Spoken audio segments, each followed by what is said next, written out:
मो रसिकिया ठाकुरंकर नालिया नालिया ओठ केमिति से ओठ नाली न हबो कहले प्रत्येक दिन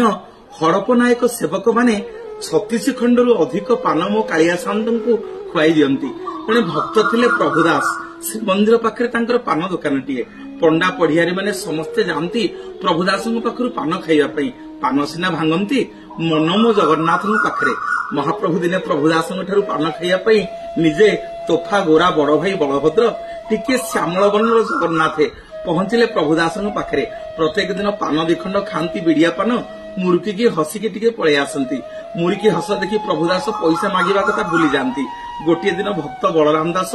एई घटना देखिले प्रभुदास को पचारे कहले नुआ पंडा पुओ जणक किए ना प्रत्येक दिन आसंती पान खांती मुरुकी हसी दे चली जानती ना हमको पैसा मागिबो